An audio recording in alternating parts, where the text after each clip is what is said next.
మన భవిష్యత్తు నిజంగా మన చేతుల్లోనే ఉందా, లేకపోతే దాన్ని నడిపించాల్సిన బాధ్యత ఇంకెవరిదైనా ఉందా?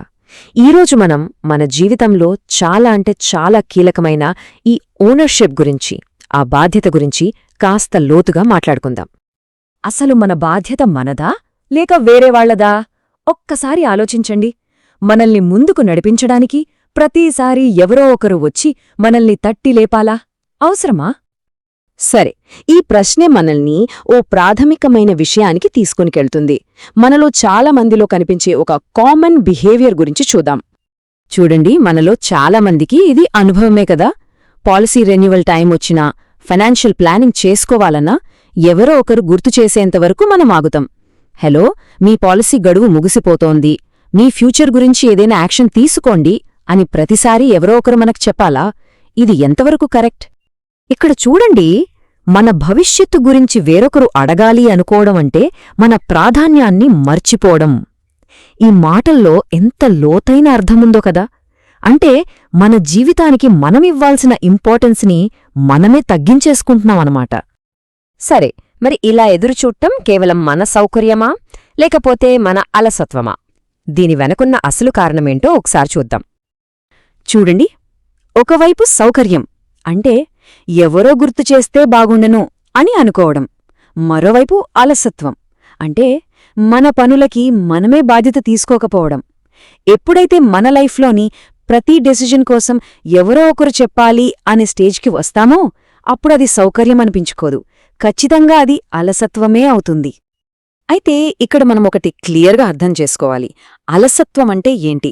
మన లైఫ్ డెసిజన్స్ కోసం ఎవరో గుర్తు చేయాల్సిన అవసరం ఎప్పుడో ఒకసారి కాకుండా ఒక అలవాటుగా, ఒక ప్యాటర్న్గా మారిపోయిందంటే దాన్నే మనం అలసత్వం అంటాం. ఇది జస్ట్ లేజినెస్ కాదు, బాధ్యత తీసుకోకపోవడం. సరే, ఈ అలవాటు వల్ల మనం చెల్లించే మూల్యమేంటి? అదే ఈ నిరీక్షణ యొక్క వెల.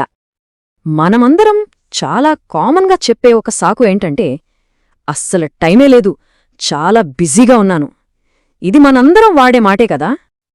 కానీ ఈ బిజీ అనే ఒక్క మాట వెనుక మనం ఏమేం వదిలేస్తున్నామో గమనించామా? మన భవిష్యత్తును, మన పాలసీలను, మన ఫైనాన్షియల్ సెక్యూరిటీని, ఇలాంటి చాలా చాలా ముఖ్యమైన విషయాలనే మనం పక్కన పెట్టేస్తున్నాం. అలాంటప్పుడు ఆలోచించాల్సిన ప్రశ్న ఒకటి వస్తుంది. రేపటి రోజున మనకోసం ఎవరొస్తారు? ఈ నిర్లక్ష్యం ఇలాగే కొనసాగితే ఫ్యూచర్లో మనల్ని ఆదుకునేది ఎవరు? రైట్, ఇక్కడ నుండి మనం సమస్య గురించి కాదు, పరిష్కారం వైపు వెళ్దాం. అదే బాధ్యతలోని గౌరవం. ఎందుకంటే బాధ్యత తీసుకోవడంలోనే ఒక రకమైన సెల్ఫ్ రెస్పెక్ట్, ఒక గౌరవముంటాయి. ఈ మొత్తం విశ్లేషణకు గుండెలాంటి వాక్యం ఇది: జాగ్రత్తగా ఉండటం కేవలం ఒక అలవాటు కాదు, అది మన జీవితంపై మన గౌరవం. అంటే మన పట్ల మనమే కేర్ తీసుకోవడమనేది మన జీవితాన్ని మనం ఎంతగా గౌరవిస్తున్నామో చూపించే ఒక మార్గం. అవును, మన భవిష్యత్తుకు మనమే ప్రొయాక్టివ్గా ఓనర్షిప్ తీసుకోవడమనేది ఆత్మగౌరవానికి ఒక అల్టిమేట్ ఫామ్. అది మనకు ఏదో భారం కాదు, మన విలువను మనం గుర్తించడం. సరే, ఇక చివరిగా ఒక చిన్న పిలుపు. రేపటి కోసం ఒక ప్రతిజ్ఞ చేద్దాం. ఒక కొత్త ఆలోచనా విధానానికి మనం కట్టుబడి ఉందాం. ఈ మార్పు కోసం ఇక్కడ 2 సింపుల్ స్టెప్స్ ఉన్నాయి. నెంబర్ 1, ఎవరైనా గుర్తు చేయకముందే మనం యాక్షన్ తీసుకోవాలి. నెంబర్ 2, మన భవిష్యత్తు, మన భద్రత, మన ఫ్యామిలీ కోసం ఆ మొదటి అడుగు మనమే వెయ్యాలి. సో ఆలోచన నుండి ఆచరణలోకి మారాల్సిన టైమిది. ఇదంతా మనమెందుకు చెయ్యాలి?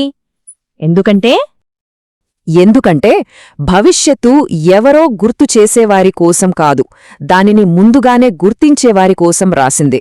సో గుర్తుంచుకోండి, మన భవిష్యత్తు మన చేతుల్లోనే ఉంది, దానికి ఆర్కిటెక్ట్స్ మనమే.